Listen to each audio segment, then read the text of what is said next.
ಒಂದು ಕಪ್ ಹಿಟ್ಟಿನಿಂದ ಇಷ್ಟೊಂದು ಗೋಲಿ ಬಜೆ ಮಾಡೋದು ಹೇಗೆ ಅಂತ ಇವತ್ತಿನ ವಿಡಿಯೋದಲ್ಲಿ ನೋಡುವ.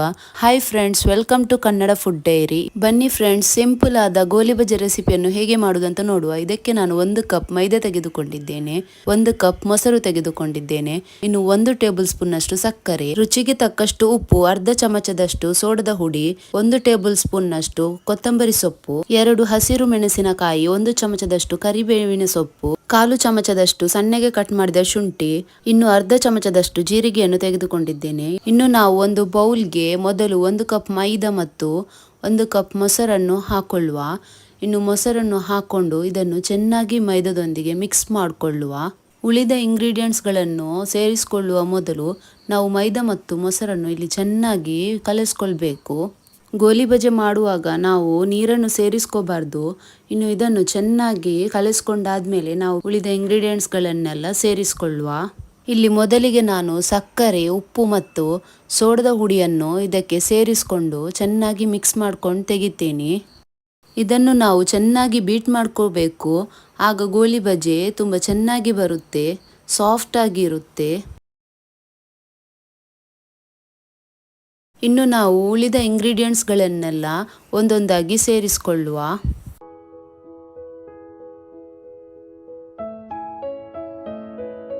ಇನ್ನು ಉಳಿದ ಎಲ್ಲ ಇಂಗ್ರೀಡಿಯೆಂಟ್ಸ್ಗಳನ್ನು ಸೇರಿಸ್ಕೊಂಡಾದ್ಮೇಲೆ ಇದನ್ನು ನಾವು ಪುನಃ ಸ್ವಲ್ಪ ಬೀಟ್ ಮಾಡಿಕೊಳ್ಳುವ. ಇಲ್ಲಿ ನಾನು ಈ ಗೋಲಿ ಬಜೆ ಬ್ಯಾಟರನ್ನು ಒಂದು 5 ನಿಮಿಷಗಳವರೆಗೆ ಚೆನ್ನಾಗಿ ಬೀಟ್ ಮಾಡ್ಕೊಂಡಿದ್ದೇನೆ. ಇನ್ನು ನಾವು ಬೀಟ್ ಮಾಡ್ಕೊಂಡಾದ್ಮೇಲೆ ಇದನ್ನು ಮುಚ್ಚಿ ಒಂದು 2 ಗಂಟೆಗಳವರೆಗೆ ರೆಸ್ಟಲ್ಲಿಡುವ. ಇನ್ನು ನಾವು ಪುದೀನ ಮತ್ತು ಕೊಕೊನಟ್ ಚಟ್ನಿಯನ್ನು ರೆಡಿ ಮಾಡಿಕೊಳ್ಳುವ. ಇಲ್ಲಿ ನಾನು ವಿಡಿಯೋದಲ್ಲಿ ತೋರಿಸಿದ ಸಾಮಗ್ರಿಗಳನ್ನೆಲ್ಲ ಒಂದೊಂದಾಗಿ ಮಿಕ್ಸಿಯ ಜಾರಿಗೆ ಹಾಕೊಳ್ಳುವ. 1 ಕಪ್ ಗ್ರೇಟ್ ಮಾಡಿಕೊಂಡ ತೆಂಗಿನಕಾಯಿ, ಇನ್ನು 1 ಕಪ್ ಅಷ್ಟು ಪುದೀನದ ಎಲೆ, 1 ಸಣ್ಣ ಸೈಜಿನ ಅರ್ಧ ನೀರುಳ್ಳಿ, ಇನ್ನು ಸ್ವಲ್ಪ ಹುಳಿ ಮತ್ತು ಶುಂಠಿಯ ಪೀಸ್, ಇನ್ನು 2 ಹಸಿರು ಮೆಣಸಿನಕಾಯಿ ಮತ್ತು ರುಚಿಗೆ ತಕ್ಕಷ್ಟು ಉಪ್ಪು. ಮೊದಲಿಗೆ ನಾವು ಇಷ್ಟನ್ನು ನೀರು ಹಾಕದೆ ಗ್ರೈಂಡ್ ಮಾಡಿಕೊಳ್ಳುವ.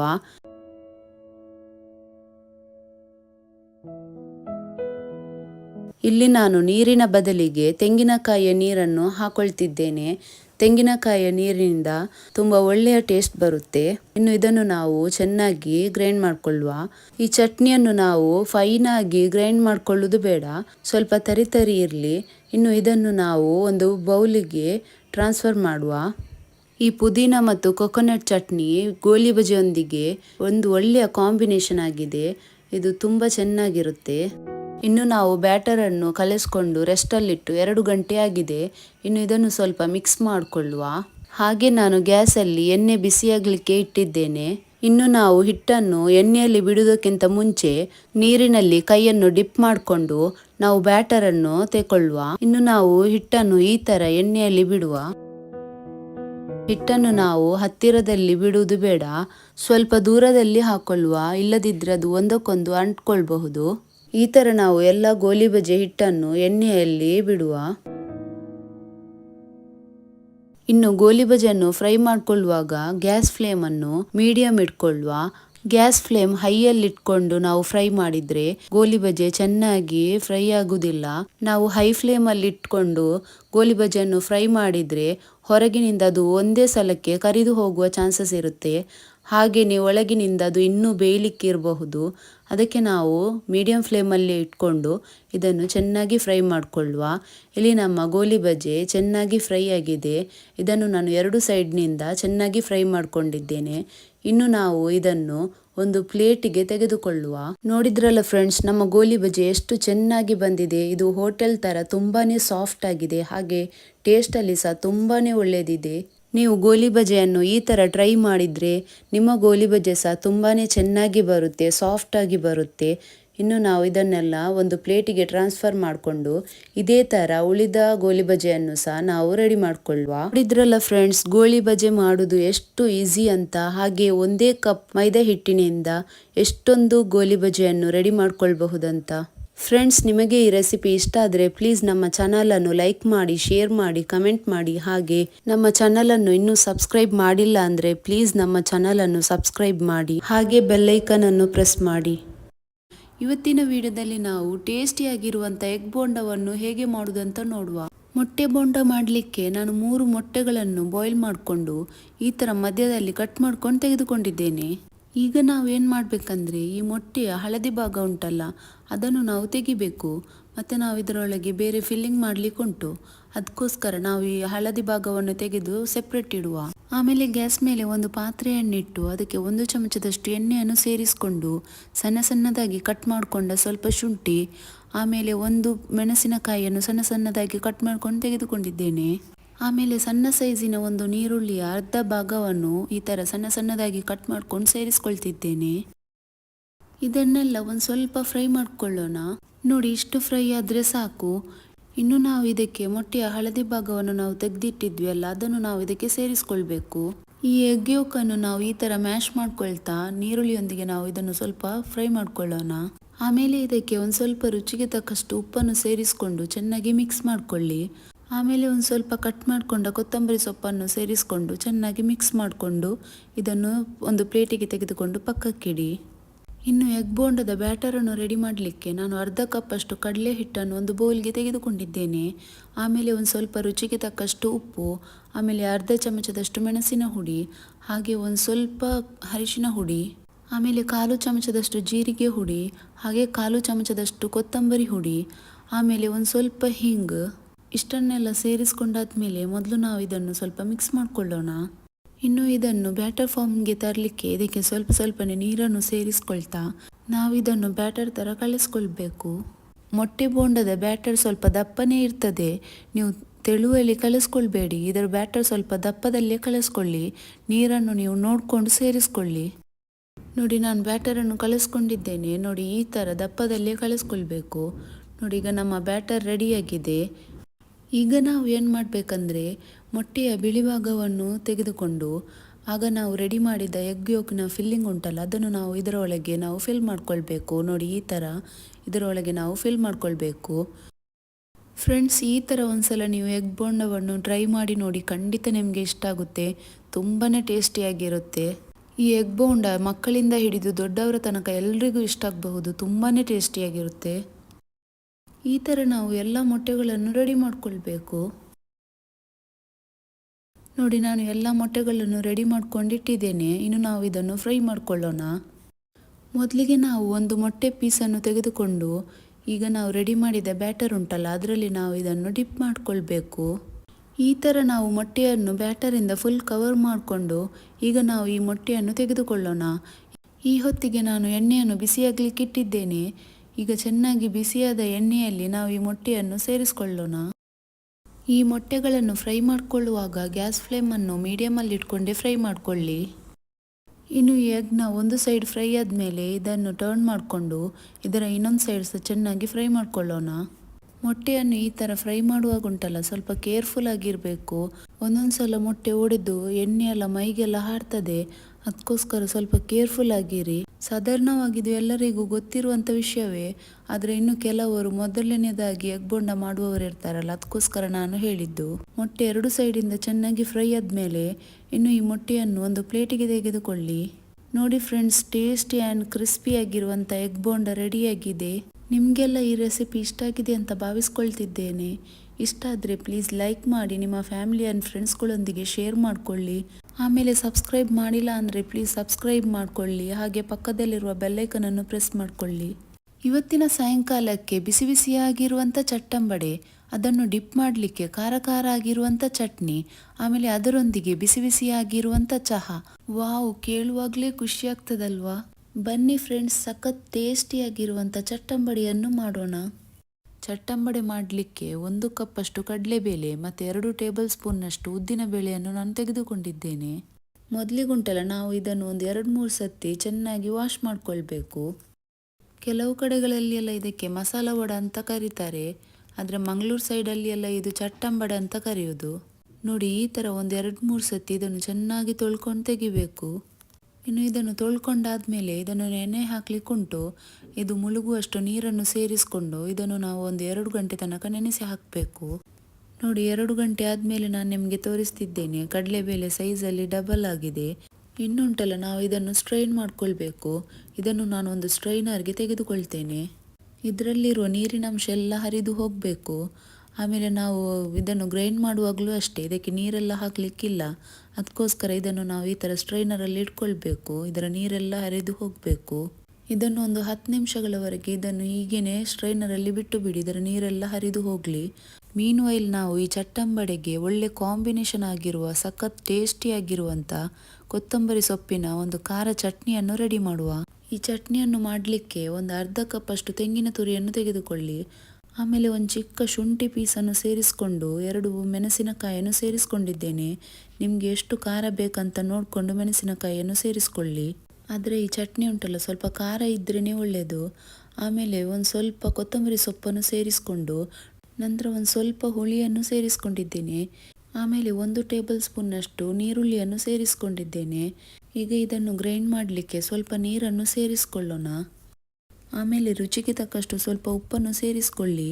ಉಪ್ಪನ್ನು ಈಗ ಸೇರಿಸಿದ್ರೂ ಆಗಬಹುದು, ಇಲ್ಲಾಂದರೆ ಗ್ರೈಂಡ್ ಮಾಡ್ಕೊಂಡಾದ್ಮೇಲೂ ಸೇರಿಸಬಹುದು. ನೋಡಿ, ನಾನು ಇದನ್ನು ಚೆನ್ನಾಗಿ ಗ್ರೈಂಡ್ ಮಾಡ್ಕೊಂಡು ತಂದಿದ್ದೇನೆ. ನೋಡಿ, ಟೇಸ್ಟಿಯಾದಂಥ ಚಟ್ನಿ ರೆಡಿಯಾಗಿದೆ. ಈ ಚಟ್ನಿ ಖಾರ ಖಾರ ಆಗಿ ಚಟ್ಟಂಬಡೆಯನ್ನು ಈ ಚಟ್ನಿಯೊಂದಿಗೆ ತಿನ್ನಲಿಕ್ಕೆ ಒಳ್ಳೆಯದಾಗುತ್ತೆ. ಒಂದ್ಸಲ ನೀವು ಈ ಚಟ್ನಿಯನ್ನು ಟ್ರೈ ಮಾಡ್ಕೊಂಡು ನೋಡಿ, ಸಖತ್ತಾಗಿರುತ್ತೆ. ಇನ್ನು ಈ ಚಟ್ನಿ ನೋಡಿದ ಮೇಲೆ ಉಂಟಲ್ಲ, ಚಟ್ಟಂಬಡೆಗೆ ವೆಯ್ಟ್ ಮಾಡ್ಲಿಕ್ಕೆ ಆಗ್ತಾ ಇಲ್ಲ. ನಾವು ಫಟಾಫಟ್ ಚಟ್ಟಂಬಡೆಯನ್ನು ಮಾಡುವ. ಇನ್ನು ನೀರು ಹರಿಲಿಕ್ಕಿಟ್ಟು 10 ನಿಮಿಷ ಆಗಿದೆ. ನಾನು ಈ ಕಡಲೆಬೇಳೆ ಮತ್ತು ಉದ್ದಿನಬೇಳೆಯನ್ನು ಮಿಕ್ಸಿಯ ಜಾರಿಗೆ ಸೇರಿಸ್ಕೊಂಡಿದ್ದೇನೆ. ಇದನ್ನು ನಾವು ತರಿತರಿಯಾಗಿ ಗ್ರೈಂಡ್ ಮಾಡ್ಕೊಳ್ಬೇಕು. ಇದನ್ನು ಸ್ಮೂತ್ ಪೇಸ್ಟ್ ಥರ ಮಾಡ್ಕೊಳ್ಬೇಡಿ, ಇದನ್ನು ತರಿತರಿಯಾಗಿಯೇ ಗ್ರೈಂಡ್ ಮಾಡ್ಕೊಳ್ಳಿ. ನಾವು ಚಟ್ಟಂಬಡೆ ತಿನ್ನುವಾಗ ಉಂಟಲ್ಲ, ಈ ಬೇಳೆಗಳು ನಮಗೆ ಬಾಯಿಗೆ ಕಚ್ಚಲಿಕ್ಕೆ ಸಿಗಬೇಕು, ಆಗ ಚಟ್ಟಂಬಡೆ ತಿನ್ನಲಿಕ್ಕೆ ಒಳ್ಳೆಯದಾಗ್ತದೆ. ಇನ್ನು ಇದಕ್ಕೆ ಕೆಲವೊಂದು ಇಂಗ್ರೀಡಿಯೆಂಟ್ಸ್ಗಳನ್ನು ಹಾಕ್ಕೊಳ್ಳೋಣ. ನೋಡಿ, ಅರ್ಧ ನೀರುಳ್ಳಿಯನ್ನು ಸಣ್ಣ ಸಣ್ಣದಾಗಿ ಕಟ್ ಮಾಡ್ಕೊಂಡು ತೆಗೆದುಕೊಂಡಿದ್ದೇನೆ. ಆಮೇಲೆ 1 ಹಸಿರು ಮೆಣಸಿನಕಾಯಿ, ನಿಮಗೆ ಖಾರ ಜಾಸ್ತಿ ಬೇಕಿದ್ದರೆ ಸ್ವಲ್ಪ ಜಾಸ್ತಿ ಹಾಕ್ಕೊಳ್ಳಿ. ಖಾರ ಖಾರ ಇದ್ರೇ ಒಳ್ಳೆಯದು. ಮಕ್ಕಳೆಲ್ಲ ತಿನ್ನೋದಿಲ್ಲ ಅಂತ 1 ಮೆಣಸಿನಕಾಯಿ ಹಾಕಿದ್ದು. ಆಮೇಲೆ ಒಂದು ಸ್ವಲ್ಪ ಶುಂಠಿಯನ್ನು ಸಹ ನಾನು ಸಣ್ಣ ಸಣ್ಣದಾಗಿ ಕಟ್ ಮಾಡ್ಕೊಂಡಿದ್ದೇನೆ. ಆಮೇಲೆ ಒಂದು ಸ್ವಲ್ಪ ಕೊತ್ತಂಬರಿ ಸೊಪ್ಪು ಹಾಗೆ ಕರಿಬೇವಿನ ಸೊಪ್ಪು ಎಲ್ಲವನ್ನು ಸಹ ಸಣ್ಣ ಸಣ್ಣದಾಗಿ ಕಟ್ ಮಾಡ್ಕೊಂಡು ತೆಗಿಬೇಕು. ಈಗ ಎಲ್ಲವನ್ನು ನಾವು ಇದಕ್ಕೆ ಸೇರಿಸ್ಕೊಳ್ಳೋಣ. ಆಮೇಲೆ ಒಂದು ಸ್ವಲ್ಪ ಹಿಂಗನ್ನು ಸೇರಿಸ್ಕೊಳ್ತಿದ್ದೇನೆ. ಗ್ಯಾಸ್ಟ್ರಿಕ್ ಎಲ್ಲ ಆಗಬಾರ್ದಂತ ಸ್ವಲ್ಪ ಹಿಂಗನ್ನು ಸೇರಿಸ್ಕೊಂಡು, ಆಮೇಲೆ ರುಚಿಗೆ ತಕ್ಕಷ್ಟು ಉಪ್ಪನ್ನು ಸೇರಿಸ್ಕೊಂಡು ಇನ್ನು ಇದನ್ನೆಲ್ಲ ಚೆನ್ನಾಗಿ ಮಿಕ್ಸ್ ಮಾಡ್ಕೊಳ್ಳುವಾಗ ಜಾಸ್ತಿ ಮಿಕ್ಸ್ ಮಾಡ್ಕೊಳ್ಳಿಕ್ಕೆ ಹೋಗಬೇಡಿ. ಕೆಲವರಿಗೆ ಚಟ್ಟಂಬಡೆ ಅಂದರೆ ತುಂಬಾ ಇಷ್ಟ ಇರುತ್ತೆ. ನಿಮಗೂ ಸಹ ಇಷ್ಟನಾ ಅಂತ ಕಮೆಂಟ್ ಮೂಲಕ ತಿಳಿಸಿ. ಆಮೇಲೆ ನಿಮ್ಮ ಕಡೆ ಎಲ್ಲ ಇದಕ್ಕೆ ಏನಂತ ಕರೀತಾರಂತನೂ ಕಮೆಂಟಲ್ಲಿ ತಿಳಿಸಿ. ಇನ್ನುಂಟಲ್ಲ, ನಾವು ಇದಕ್ಕೆ ಚಟ್ಟಂಬಡೆಯ ಶೇಪನ್ನು ಕೊಡುವ. ಅದಕ್ಕೂ ಮೊದಲು ನಾವು ಕೈಗಳಿಗೆ ಸ್ವಲ್ಪ ಎಣ್ಣೆಯನ್ನು ಅಪ್ಲೈ ಮಾಡ್ಕೊಳ್ಬೇಕು. ಆಮೇಲೆ ಒಂದು ಸ್ವಲ್ಪ ಚಟ್ಟಂಬಡೆ ಮಿಕ್ಸರನ್ನು ಕೈಯಲ್ಲಿ ತೆಗೆದುಕೊಂಡು ಈ ಥರ ಬಾಲ್ ಶೇಪಲ್ಲಿ ಮಾಡ್ಕೊಳ್ಬೇಕು ಮೊದಲು. ಆಮೇಲೆ ನೋಡಿ, ಈ ಥರ ಕೈಯ ಮಧ್ಯದಲ್ಲಿ ಇಟ್ಕೊಂಡು ಈ ಥರ ಚಟ್ಟೆ ಥರ ಮಾಡಬೇಕು. ಇದರ ಹೆಸರೇ ಹೇಳುವ ಹಾಗೆ ಇದನ್ನು ಚಟ್ಟೆ ಥರ ನಾವು ಮಾಡ್ಕೊಳ್ಬೇಕು. ನಾವು ಕಟ್ಲೆಟ್ ಎಲ್ಲ ಮಾಡ್ತೇವಲ್ಲ, ಆ ಥರ ಇದಕ್ಕೆ ಶೇಪ್ ಕೊಡಬೇಕು.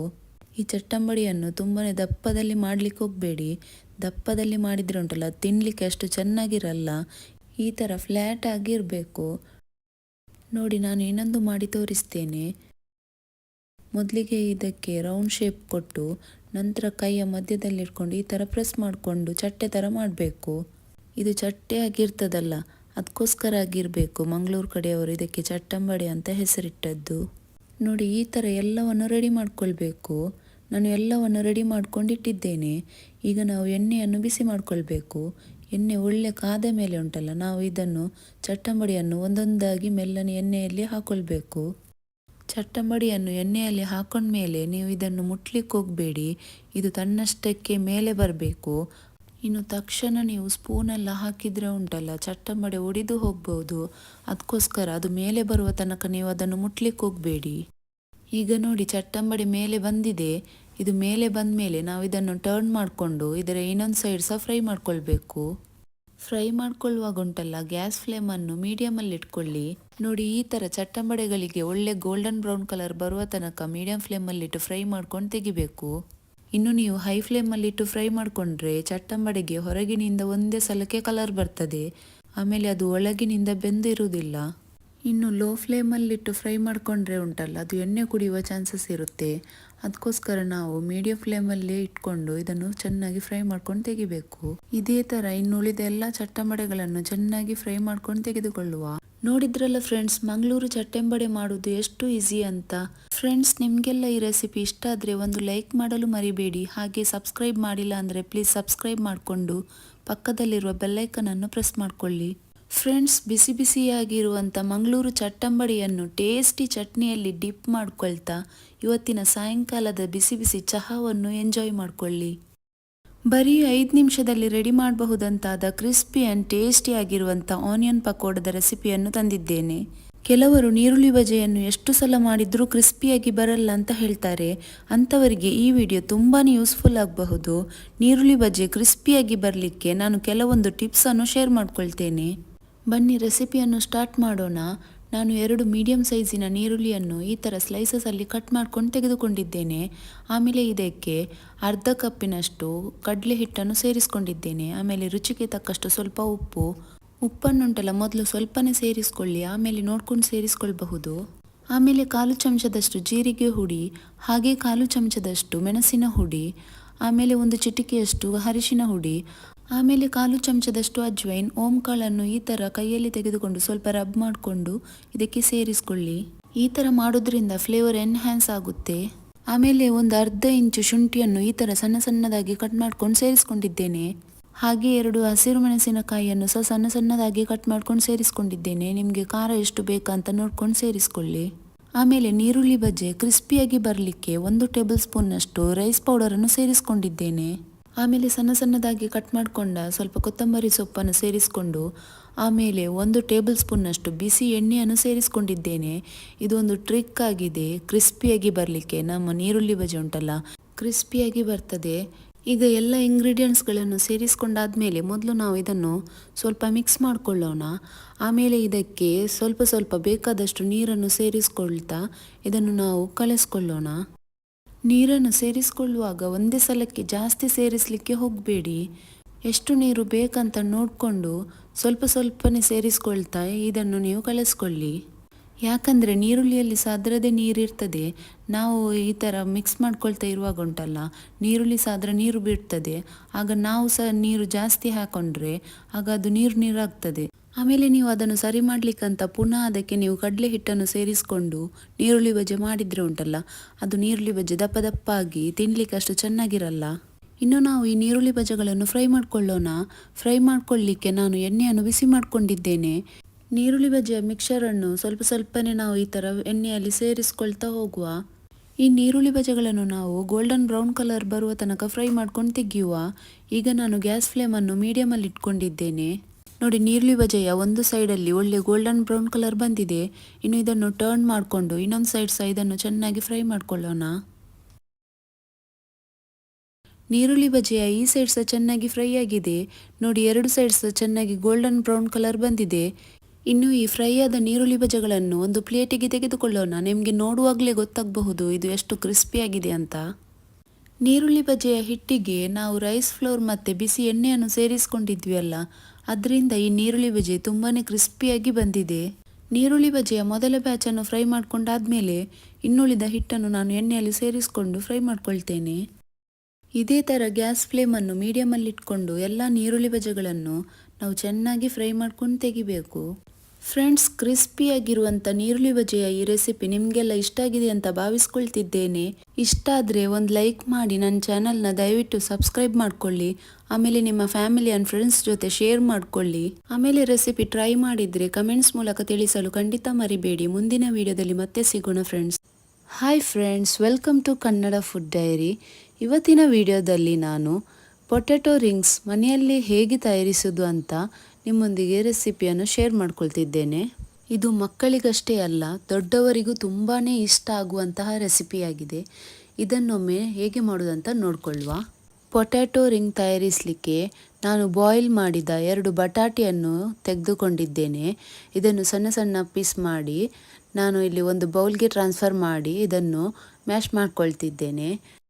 ಬಟಾಟೆಯನ್ನು ಚೆನ್ನಾಗಿ ಬೇಯಿಸಿ ಮ್ಯಾಶ್ ಮಾಡ್ಕೊಳ್ಳಿ, ಆಗ ಸುಲಭದಲ್ಲಿ ಮ್ಯಾಶ್ ಆಗ್ತದೆ. ಬಟಾಟೆ ಚೆನ್ನಾಗಿ ಬೇಯದಿದ್ದರೆ ಮ್ಯಾಶ್ ಮಾಡಲಿಕ್ಕೆ ಸ್ವಲ್ಪ ಕಷ್ಟ ಆಗ್ತದೆ. ಮ್ಯಾಶ್ ಮಾಡಿದ ಬಟಾಟೆಯಲ್ಲಿ ಲಮ್ಸ್ಗಳಿರದಂತೆ ನೋಡ್ಕೊಳ್ಳಿ. ಲಮ್ಸ್ಗಳಿದ್ದರೆ ಪೊಟ್ಯಾಟೊ ರಿಂಗ್ಸ್ ಚೆನ್ನಾಗಿ ಬರುವುದಿಲ್ಲ. ಬಟಾಟೆ ಚೆನ್ನಾಗಿ ಮ್ಯಾಶ್ ಮಾಡಿ ಆದಮೇಲೆ ಇದಕ್ಕೆ ನಾನು 1-2 ದೊಡ್ಡ ಚಮಚ ಕೊತ್ತಂಬರಿ ಸೊಪ್ಪು, ಅರ್ಧ ಚಮಚ ಜೀರಿಗೆ ಹುಡಿ, ಅರ್ಧ ಚಮಚ ರೆಡ್ ಚಿಲ್ಲಿ ಫ್ಲೇಕ್ಸ್, 1/4 TSP ಬೆಳ್ಳುಳ್ಳಿ ಹುಡಿ, ರುಚಿಗೆ ತಕ್ಕಷ್ಟು ಉಪ್ಪು ಮತ್ತು 1-2 ದೊಡ್ಡ ಚಮಚ ಕಾರ್ನ್ಫ್ಲೋರನ್ನು ಹಾಕಿ ಇದನ್ನು ಚೆನ್ನಾಗಿ ಮಿಕ್ಸ್ ಮಾಡಿಕೊಳ್ಳುವ. ಹಾಕಿದ ಎಲ್ಲ ಇಂಗ್ರೀಡಿಯೆಂಟ್ಸ್ಗಳನ್ನು ಮ್ಯಾಶ್ ಮಾಡಿದ ಬಟಾಟೆಯಲ್ಲಿ ಚೆನ್ನಾಗಿ ಮಿಕ್ಸ್ ಮಾಡಿಕೊಳ್ಳುವ. ಈಗ ಪೊಟ್ಯಾಟೊ ರಿಂಗ್ಸ್ ಮಾಡುವ ನಮ್ಮ ಡೋ ಚೆನ್ನಾಗಿ ತಯಾರಾಗಿದೆ. ಇದಕ್ಕೆ ನಾವು ಈಗ 1-2 ಹಸಿರು ಮೆಣಸಿನಕಾಯಿಯನ್ನು ಸೇರಿಸಿಕೊಂಡು ಸ್ವಲ್ಪ ಮಿಕ್ಸ್ ಮಾಡಿಕೊಳ್ಳುವ. ಈ ಪೊಟ್ಯಾಟೊ ರಿಂಗ್ಸ್ ಎಷ್ಟು ಚೆನ್ನಾಗಿ ಬರುತ್ತೆ ಅಂದರೆ ಇದನ್ನು ನೀವು ಈವ್ನಿಂಗ್ ಸ್ನ್ಯಾಕ್ ಆಗಿ ಮಕ್ಕಳಿಗೆ ಕೊಡಬಹುದು. ಮಕ್ಕಳಿಗೆ ಈ ಪೊಟ್ಯಾಟೊ ರಿಂಗ್ಸ್ ಖಂಡಿತವಾಗಿಯೂ ಬಹಳ ಇಷ್ಟವಾಗುತ್ತೆ. ಹಾಗೆ ದೊಡ್ಡವರಿಗೂ ಸಹ ತುಂಬ ಇಷ್ಟವಾಗುತ್ತೆ. ಮನೆಗೆ ಬಂದ ಗೆಸ್ಟ್ಗಳಿಗೆ ನೀವು ಈ ಪೊಟ್ಯಾಟೊ ರಿಂಗ್ಸನ್ನು ಮಾಡಿಕೊಟ್ರೆ ಅವರು ಖಂಡಿತವಾಗಿಯೂ ನಿಮಗೆ ಕಾಂಪ್ಲಿಮೆಂಟ್ಸ್ ಕೊಡದೆ ಇರಲಿಕ್ಕಿಲ್ಲ. ಹಾಗೆ ಅವರು ಇದರ ರೆಸಿಪಿಯನ್ನು ಸಹ ನಿಮ್ಮೊಂದಿಗೆ ಕೇಳಬಹುದು. ಈಗ ನಾನು ಕೌಂಟರಿಗೆ ಆಯಿಲನ್ನು ರಬ್ ಮಾಡಿಕೊಂಡಿದ್ದೇನೆ. ಈಗ ಪೊಟ್ಯಾಟೊ ರಿಂಗ್ಸ್ ಡೋ ಅನ್ನು ಕೌಂಟರಿಗೆ ತೆಗೆದುಕೊಂಡು ಅದನ್ನು ಚಪಾತಿ ಥರ ಲಟ್ಟಿಸಿಕೊಳ್ಳುವ. ನಾವಿಲ್ಲಿ ಹಿಟ್ಟನ್ನು ಲಟ್ಟಿಸುವಾಗ ತುಂಬ ತೆಳುವಾಗಿ ಲಟ್ಟಿಸುವುದು ಬೇಡ, ಸ್ವಲ್ಪ ದಪ್ಪ ಇರಲಿ. ತುಂಬ ದಪ್ಪ ಸಹ ಬೇಡ, ತುಂಬ ತೆಳು ಸಹ ಬೇಡ, ಮೀಡಿಯಮ್ ಇರಲಿ. ಈಗ ನಾನು ಇದನ್ನು ಒಂದು ರೌಂಡ್ ಶೇಪ್ನ ಕಟ್ಟರ್ನ ಮೂಲಕ ಇದನ್ನು ಕಟ್ ಮಾಡಿ ತೆಗೆದುಕೊಳ್ತಿದ್ದೇನೆ. ರಿಂಗ್ಸ್ನ ಶೇಪಲ್ಲಿ ಇದನ್ನು ಕಟ್ ಮಾಡಿ ತೆಗೆದುಕೊಳ್ಬೇಕು. ನೀವು ಇದಕ್ಕೆ ನಿಮ್ಮೊಂದಿಗೆ ಕಟ್ಟರ್ ಇಲ್ಲದಿದ್ದರೆ ಯಾವುದಾದ್ರೂ ರೌಂಡ್ ಶೇಪ್ನ ಮುಚ್ಚಳ ಯಾವುದಾದನ್ನು ಬಳಸಿ ಇದನ್ನು ರೌಂಡ್ ಶೇಪಲ್ಲಿ ಕಟ್ ಮಾಡಿಕೊಳ್ಳಿ. ಈಗ ನಾವು ರೌಂಡ್ ಶೇಪಲ್ಲಿ ಕಟ್ ಮಾಡಿದ ಡೋನ ಮಧ್ಯದಲ್ಲಿ ಸಹ ರೌಂಡ್ ಶೇಪಲ್ಲಿ ಕಟ್ ಮಾಡಿಕೊಳ್ಬೇಕು. ಇದಕ್ಕೆ ನಾನು ಅದರ ಮಧ್ಯದಲ್ಲಿ ನೋಝಲ್ನ ಮೂಲಕ ಕಟ್ ಮಾಡಿ ತೆಗೆದುಕೊಳ್ತಿದ್ದೇನೆ. ನಿಮ್ಮೊಂದಿಗೆ ಕಟ್ಟರ್ ಇಲ್ಲದಿದ್ದರೆ ನೀವು ಟೆನ್ಷನ್ ಮಾಡಿಕೊಳ್ಬೇಡಿ. ನಿಮ್ಮೊಂದಿಗೆ ಇರುವ ಮುಚ್ಚಳವನ್ನು ಸಣ್ಣ ಸೈಜದು ಮತ್ತು ದೊಡ್ಡ ಸೈಜಿನ ಮುಚ್ಚಳ ಇದ್ದರೆ ಅದನ್ನು ಬಳಸಿ ನಿಮಗೆ ಈ ರೀತಿ ಕಟ್ ಮಾಡಿ ತೆಗೆದುಕೊಳ್ಬಹುದು. ಕಟ್ ಮಾಡಿ ಆದಮೇಲೆ ಎಕ್ಸ್ಟ್ರಾ ಹಿಟ್ಟನ್ನು ನಾನು ಇಲ್ಲಿ ತೆಗೆದುಕೊಳ್ತಿದ್ದೇನೆ.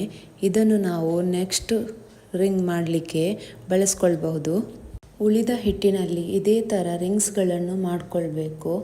ಈಗ ನಾವು ಮಾಡಿದ ಪೊಟ್ಯಾಟೊ ರಿಂಗ್ಸ್ಗಳನ್ನು ಡೀಪ್ ಫ್ರೈ ಮಾಡಲು ಒಂದು ತವಾದಲ್ಲಿ ಆಯಿಲನ್ನು ಬಿಸಿ ಮಾಡಿಕೊಳ್ಳುವ. ಆಯಿಲ್ ಬಿಸಿಯಾದ ಮೇಲೆ ಒಂದೊಂದೇ ರಿಂಗ್ಸ್ಗಳನ್ನು ತುಂಬ ಕೇರ್ಫುಲ್ಲಾಗಿ ತೆಗೆದು ಎಲ್ಲವನ್ನು ಡೀಪ್ ಫ್ರೈ ಮಾಡಿಕೊಳ್ಳುವ. ಇಲ್ಲಿ ಗ್ಯಾಸ್ ಫ್ಲೇಮನ್ನು ಮೀಡಿಯಮಲ್ಲಿ ಇಟ್ಕೊಳ್ಳಿ. ಬಟಾಟೆಯನ್ನು ಮೊದಲೇ ಬೇಯಿಸಿದ್ರಿಂದ ಪೊಟ್ಯಾಟೊ ರಿಂಗ್ಸ್ಗಳಿಗೆ ಫ್ರೈ ಆಗಲಿಕ್ಕೆ ಹೆಚ್ಚು ಸಮಯ ಬೇಕಾಗಿಲ್ಲ. ಇದು ಇನ್ಸ್ಟಂಟಾಗಿ ಫ್ರೈ ಆಗಿ ರೆಡಿಯಾಗುತ್ತೆ. ನಾವು ಇದನ್ನು ಗೋಲ್ಡನ್ ಬ್ರೌನ್ ಕಲರ್ ಬರುವ ತನಕ ಚೆನ್ನಾಗಿ ಫ್ರೈ ಮಾಡಿಕೊಳ್ಳುವ. ಪೊಟ್ಯಾಟೊ ರಿಂಗ್ಸ್ ಒಂದು ಸೈಡಲ್ಲಿ ಫ್ರೈ ಆದಮೇಲೆ ಅದರ ಸೈಡ್ ತಿರುಗಿಸಿ ಇನ್ನೊಂದು ಸೈಡಲ್ಲಿ ಸಹ ನಾವು ಚೆನ್ನಾಗಿ ಫ್ರೈ ಮಾಡಿಕೊಳ್ಳುವ. ಫ್ರೈ ಆದ ಪೊಟ್ಯಾಟೊ ರಿಂಗ್ಸ್ಗಳನ್ನು ನಾವಿಲ್ಲಿ ಒಂದು ಪ್ಲೇಟಲ್ಲಿ ತೆಗೆದುಕೊಳ್ಳುವ. ಈ ರೆಸಿಪಿ ತುಂಬಾ ಕಡಿಮೆ ಹೊತ್ತಲ್ಲಿ ರೆಡಿಯಾಗುತ್ತೆ. ಇದಕ್ಕೆ ಜಾಸ್ತಿ ಏನು ಕೆಲಸನೇ ಇಲ್ಲ. ನೋಡಿದ್ರಲ್ಲ ಫ್ರೆಂಡ್ಸ್, ನಮ್ಮ ಪೊಟ್ಯಾಟೊ ರಿಂಗ್ಸ್ ಎಷ್ಟು ಕ್ರಿಸ್ಪಿಯಾಗಿ ಕಡಿಮೆ ಹೊತ್ತಲ್ಲಿ ರೆಡಿಯಾಗಿದೆ. ನಮ್ಮ ಪೊಟ್ಯಾಟೊ ರಿಂಗ್ಸ್ ಮಾರ್ಕೆಟ್ನ ಫ್ರೋಝನ್ ಪೊಟ್ಯಾಟೊ ರಿಂಗ್ಸ್ಗಳಿಗಿಂತನೂ ತುಂಬಾ ಟೇಸ್ಟಿಯಾಗಿದೆ, ತುಂಬಾ ಕ್ರಿಸ್ಪಿಯಾಗಿ ಬಂದಿದೆ. ಫ್ರೆಂಡ್ಸ್, ನಿಮಗೆ ಈ ರೆಸಿಪಿ ಇಷ್ಟ ಆಗಿದೆ ಅಂತ ಭಾವಿಸ್ಕೊಳ್ತಿದ್ದೇನೆ. ಇಷ್ಟ ಆದರೆ ಪ್ಲೀಸ್ ಲೈಕ್ ಮಾಡಿ, ಶೇರ್ ಮಾಡಿ, ಕಮೆಂಟ್ ಮಾಡಿ ಮತ್ತು ಕನ್ನಡ ಫುಡ್ ಡೈರಿ ಚಾನಲನ್ನು ಸಬ್ಸ್ಕ್ರೈಬ್ ಮಾಡಿ. ಹಾಗೆ ಬೆಲ್ಲೈಕನನ್ನು ಪ್ರೆಸ್ ಮಾಡಲು ಮರಿಬೇಡಿ. ಇದರಿಂದ ನಾನು ಹಾಕುವ ಎಲ್ಲ ವಿಡಿಯೋಗಳ ನೋಟಿಫಿಕೇಶನ್ ನಿಮಗೆ ಸಿಗುತ್ತೆ. ಇನ್ನೂ ಇಂಟ್ರೆಸ್ಟಿಂಗ್ ರೆಸಿಪೀಸ್ಗಳೊಂದಿಗೆ ಮತ್ತೆ ಸಿಗೋಣ.